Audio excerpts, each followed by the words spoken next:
Make sure Good you job. cut out that. I don't want Joe to hear. But Joe keeps telling me, say, I do it too. I'm so sorry. No, it's So gonna bad. Be hard. That's oh my gonna gosh. Be forever. Oh, I love your questions. You're listening to the AV-IT Amplifier. Each week, we'll feature voices and ideas that need to be amplified in the higher education and pro-AV IT communities. This show is brought to you by higheredav.com. And now here's your host, Ryan Gray. Well, hello, ladies and gentlemen. Thank you for tuning in again to the AV-IT Amplifier. As always, I am your host, Ryan Gray, and we are back every Wednesday with content without fail, and this Wednesday is no different. We are guerrilla-style shooting today in San Antonio, Texas, with someone probably you all already know, but Miss Ads. Is that what we're going by? That's fine. That works. Adeline, would you please introduce yourself? Who are you and what do you do? Sure. My name is Adaline Tatum, and I am the AVIT training coordinator at UCLA under the Digital Spaces Department. That was awesome. And you had to stumble a little over UCLA there for a second. Why is that? Yes, I did. I had to catch myself because I used to be at USC 5 years ago as a faculty support analyst. Nice. Cool. Well, there's a bunch of stuff for us to talk about today, but one of the things I want to start with, if you don't mind, is you are in technical circles and all that. There's in people in higher ed, there's all levels of education that people have, but you are a doctor. True or false? Almost there. Okay. I am in the final phase. Okay. I will be defending my dissertation. Hopefully by the end of November. Wow. I am completing edits for my analysis at the moment. So within another month, my chair said we're defending. So finally there. Okay. After 4 years. So then it will be Dr. Tatum, and you intend on going by Dr. Tatum at that point. It will be Dr. Tatum. I think so. I will say what I always say to my executive director, Joe Way, which I know a lot of people are familiar with. I will only allow you to call me doctor in the executive meetings. There you Other go. than that, I'm Ads. It's just Ads. For everybody. All right. Well then, because I am terrified to go do my doctorate, so I love to listen to people talk. So what is your dissertation? What are you writing about? What have you been researching? Sure. So my doctorate is educational leadership with a focus. My focus is leading instructional change. So adult learning theory. My dissertation is about how to foster critical reflection within senior leadership to include marginalized voices. Oh my goodness. In decision making. That's fantastic. I love that. Okay, so in that work then, is that dissertation more a research model or is it more of a paper theoretical model? Which one are you doing? Oh, great question. So I'm doing an action research. Okay. Basically with an action research, we have to be in the field for at least 3 months and actually doing qualitative analysis. So what has that been? Have you been, it's finding people to do surveys, interactions, or are you setting up cohorts? It's fascinating for me to find out how people set up these kinds of qualitative studies. Sure. So for an action research, you actually, you recruit your participants within your field. In my case, it had to be within the teaching and learning space and around my topic, of course, my research question. Yeah. And what you would do, you would have sessions with them. So I had Zoom sessions with my 3 participants. It was on a weekly base, and I did that for 3 months.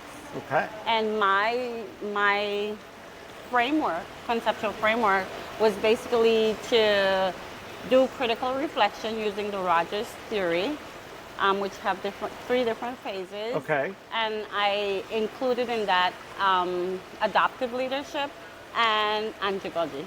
Okay. So those were my research focuses. Okay, and so then, God, I could do this the whole episode. So then, when you're talking about including new voices in decision making, then as you're working with your research, with your basically your study subjects, I guess is what they are. Yeah. Basically, you're getting them to talk about their experience in these things, have them analyze for you, and then you're taking that back and drawing it and comparing it to other work that's been done in the space? Yes, so you are on point with that. So basically that's how it works. I have these sessions, I take the transcript, and I have to go back and analyze the transcript.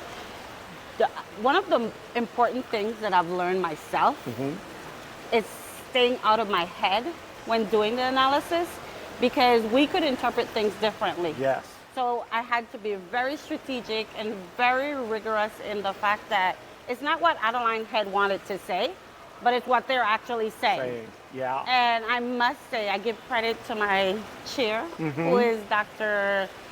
Julie Slayton. She is an amazing expert at teaching us how to interpret it the way that people is saying it. Yeah. So that we don't put our own language there or put our own assumption there of what you wanted to say, you know, but exactly what you're saying. Yeah, in quantitative studies, you know, you have work really hard to keep bias out of things by setting those things up, but you have to do the same in qualitative studies. Yes. But the subjective nature of it, like, that's awesome. So what sort of advice do you get when you're doing that? Like, how, when you're looking at something, do you make sure I'm keeping my own lenses off of this? Great question. So for me, it's a difficult situation. Yeah. I'll be honest, in the beginning you get frustrated because you think you're doing it right, and when I do my check-ins once a week with her, it's like, no, you're still in your head, you have to go back. But what I get out of it, I've really learned that the job of a researcher is hard. Yeah. And I am a nuanced researcher, and I accept that. As much as she say, you have come a long way, don't feel that way, it is hard work. So I give shout out to all the researchers out there, because it's hard work to know that when you put a study out or you put an article out or research, that you're actually in alignment with what that person is saying, because you could be sued. If you say something that's not right, it's your own assumption. Right. So I'm telling you, it's hard work. And when eventually you're publishing this work out for the entire field to look at, and there's a reputational aspect to that too, right? So you're putting your stamp of, this is a scholarly work on it, and I know that there's anxiety with that also. There is a lot of anxiety. I must say, though, I am grateful for the IRB, which is the board, that research board that makes sure that we're in alignment, the Institutional Research Board, which makes sure that as scholars, before you put your work out there, we approve this stuff. So you have to go in front of a chair, a committee. So on my committee, we have our chair of the department, and then we have an associate chair, who works beside her, and then we get to choose one person within our field, but it has to be a doctorate. Right. So mine, I could share with you, is Douglas Hsu. He was the CIO, my previous CIO at USC. See, I have to make sure I get this right. And he's amazing. The critiques that I got in my first session, because you do too, right, was so important that it really helped me to go through the actual field work, and knowing how to align that with my conceptual framework that I gave them has been such a drastic change. Like, I'm going to go back now and revise my conceptual framework, just the design, because it changed. It changed. The finding, it changed. That's awesome. Well, then, and one other thing to go on this is, what advice would you have for anyone out there that's considered, going for a doctorate degree somewhere and is afraid to kind of take the plunge of doing it? Would you recommend it, or would you not? I would recommend it in a heartbeat. Let's not make fear, which is our biggest downfall, get in the way. It will be hard work. So what you got to do, just make sure you network with people that has a doctorate, or people that's interested in that field, because they could support you along the way. So I always say to people that have asked a similar question, like, hey, I'm a minority from a little country called Belize. You're right. Hello, I never thought I would have gotten here. You know, my roots are, I'm originally from Honduras. For people that don't know, Right. it's a third world country. So for me to be here right now in this position and almost finished, Right. anyone can do it. Okay. Just saying. I love that.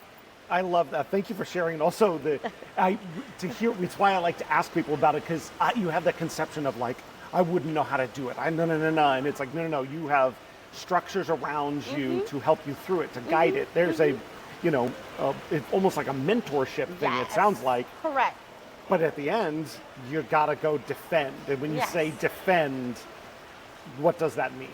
So when you go defend, you're defending the work that you have your findings. Yeah. And you need to make sure that when you're doing your finding, you're making these keynotes that, okay, this was a growth. This was a failure. Let's be honest with ourselves. Okay. Like, I did not know that then.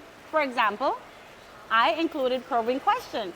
Right. So I did guiding questions and probing questions as a part of my form of assistance, right? Because I wanted to move my participants through their ZPD, which is proximal zone of, I'm missing the words It's okay. now. ZPD, proximal zone of development. There we go. Okay. And that is basically moving from point A to point B. Right. Because you could move a certain distance, but we all need help. Right. Like you right now, right? You're like, Adeline, should I do this or not? Exactly. So I'm here to encourage you along the way. Got So it. that's how it works. For me, I went in, I did my guiding questions right.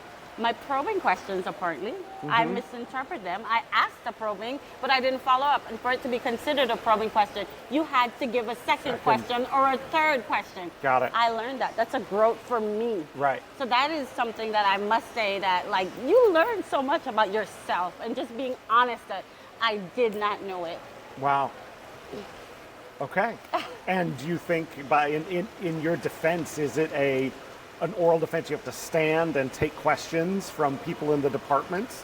So for me, we get to choose. You could do a presentation, or Okay. you could choose to have a question and Q&A type of defense.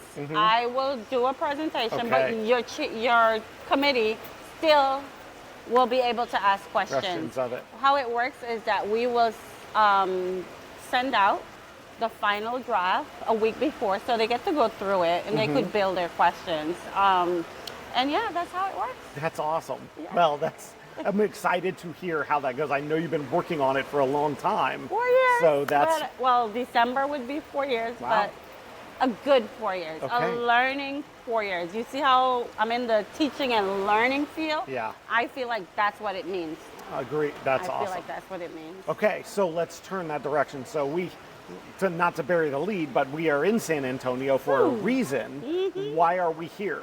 EDUCAUSE EDUCAUSE. 2024 just ended a couple of hours ago. That's right.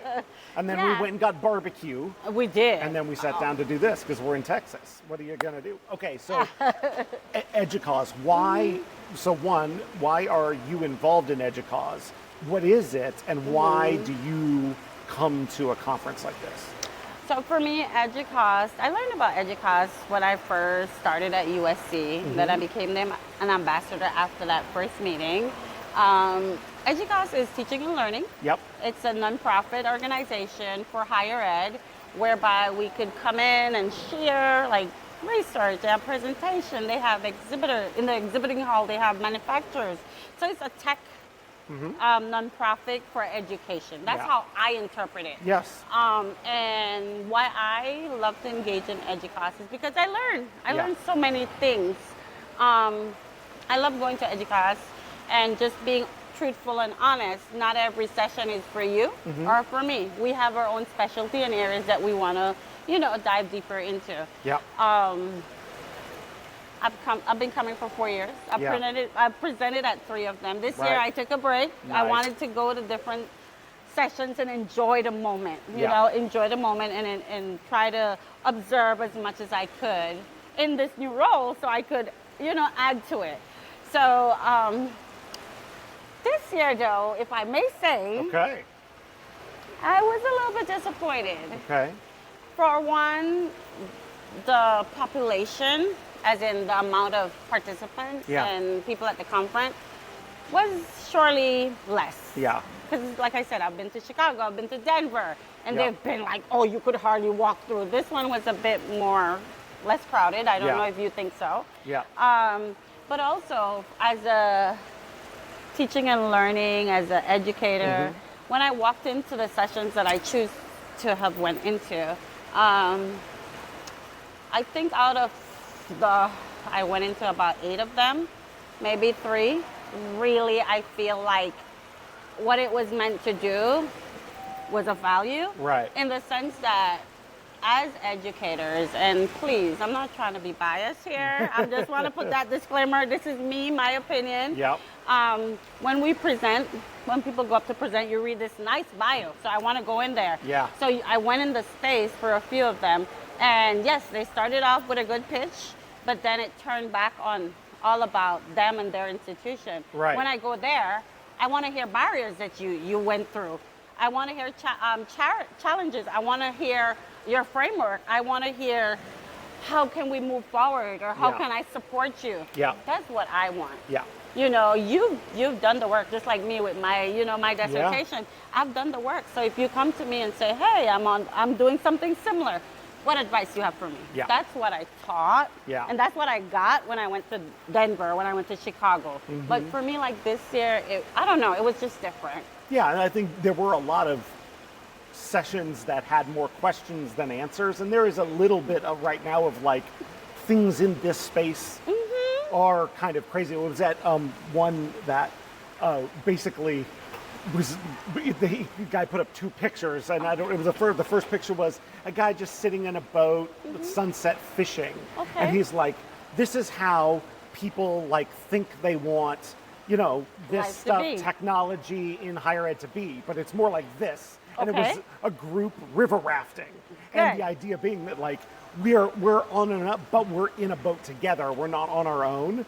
But it had that feeling of I like, like that. yeah, it was good, but right now But then where did he go from there? right. And that was one of the ones that was better because it was an instructional designer doing the presentation. You know what I'm saying? Okay, of And course. that's been kind of was interesting at this conference where you have people who traffic in high quality teaching and learning for adults doing presentations for that. And you go, they're dialed in on this stuff, aren't they? They And are.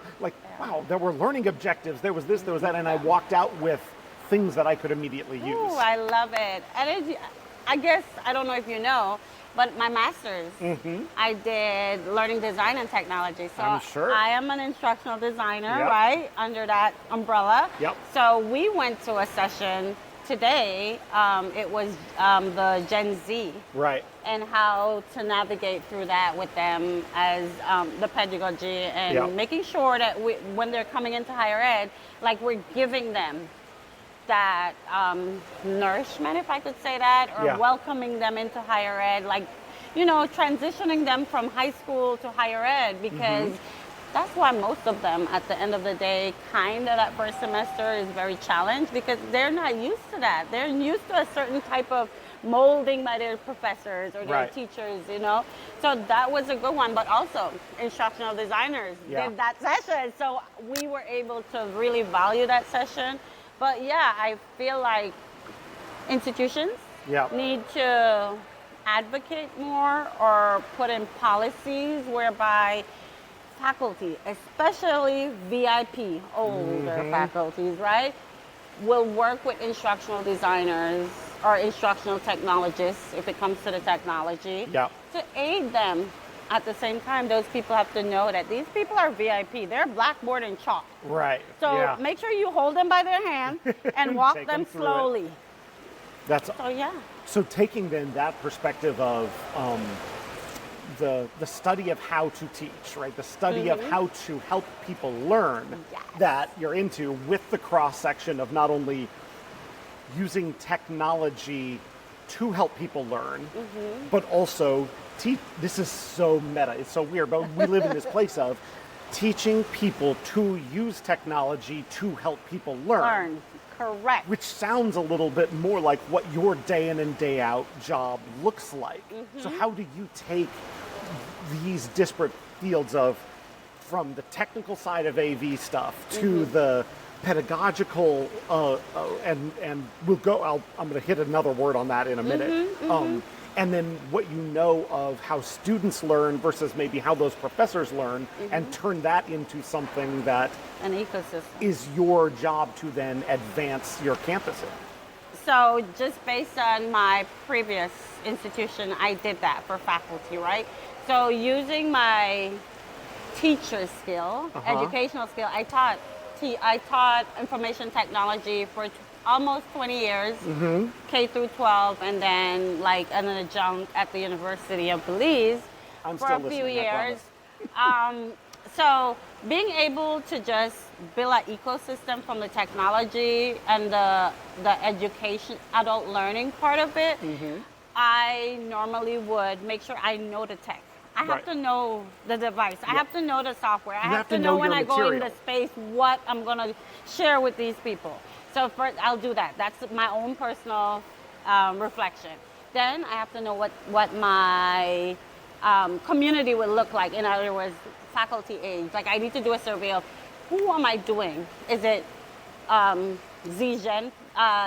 Z faculty, which is newer faculty? They're up with technology. Am I doing people that do blackboard and chalk? And am I doing people that are in the middle? So that's another survey that you have to do and make sure that you're in alignment, because you need to know like your resources that you're going to use, the structure, like the framework that you're going to use, they vary. Right. So that's how I integrate it. So I make sure to do the two research first, the two surveys, and then I bring it together. And then I would like do like videos. I do one-sheeters. I do a video of the space. And then I have actually workshops. Yeah. You can book an appointment with me. It could be in person. It could be over Zoom. It could be one-on-one. It could be a group. And I'll go in that space with you. I'll demonstrate. You can bring your device. You could try it out. You could ask whatever questions. And at the end of the day, if you show up for your workshop, when the semester is about to start, the prop, we give a little prop. The prop is you get a student worker at every class for the first month. Especially my VIP professors love that, because when they go in the space, they didn't want to have to worry about the technology. They want to make sure they could put on their lecture and just go. Right. So that's how I I try to feel out how it would look if I was older and I'm in the space as a professor and I don't like technology, I'm not tech savvy. How would that look? Like, I don't want your day to be grumpy and miserable. I want you to be able to progress. And the idea, though, is back to the customer, right? We're serving our customers. They're number one. Yeah. So we have to make sure that we set our professors up for success. And the professors will set our customers up for success. So that's awesome. I love how there were a couple of great little models of teaching and learning, but you said, like, my job is to put myself in the shoes of my learner. And so now you're almost demonstrating a successful teaching and learning modality to an instructor on the sly. Try. Nice. Okay, so and then another thing I love about that, which is basically you're saying, look, we can bring a student worker in to help you, but you have to have gone through the training first. Correct. The student worker isn't, so you don't have to understand the technology. It's part of the same thing. And that's been successful? Correct. That's a collaboration effort. It has been very successful.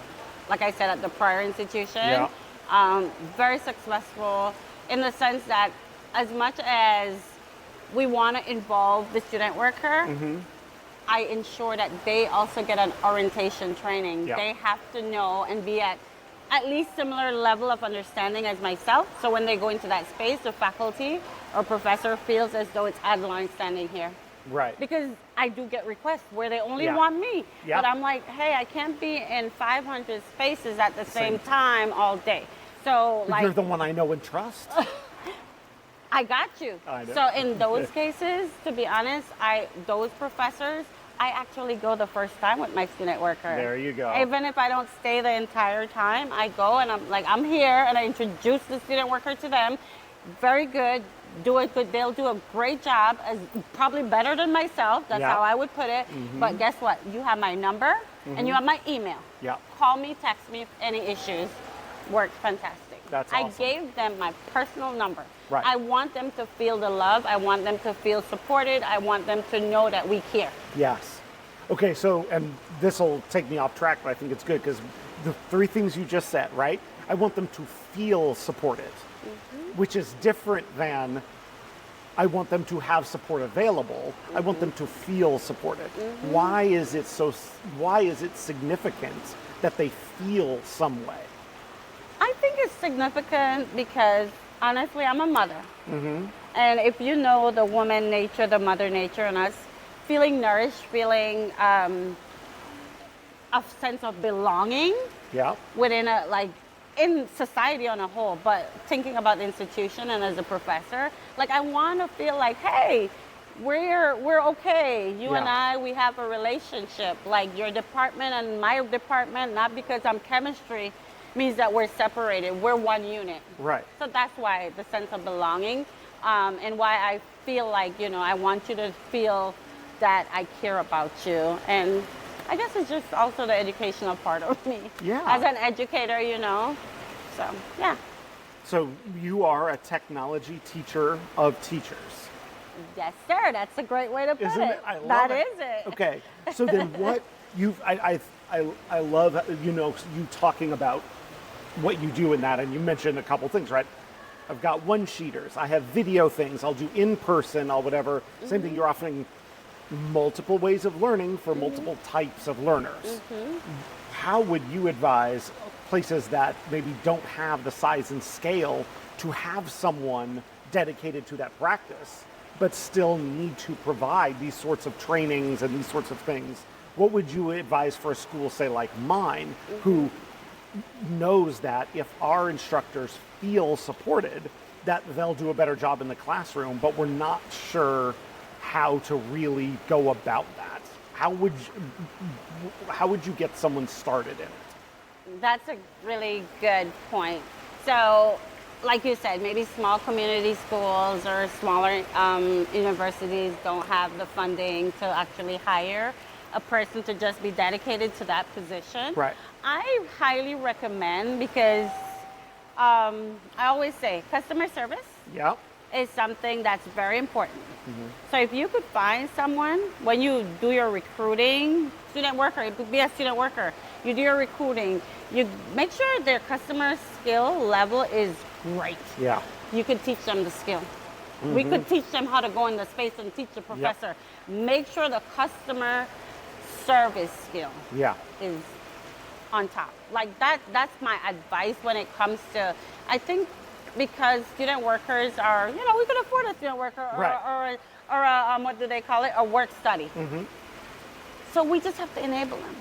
It's all about people that's willing to advance your department, but outside of it, and advance yourself. This is a skill that you can learn, and just sharing with them like, hey, you know what?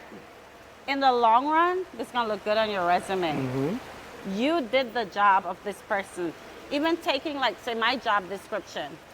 And put it that, taking a little deeper dive or reaching out to me, like, what do you do? Like, can you have a conversation with my team?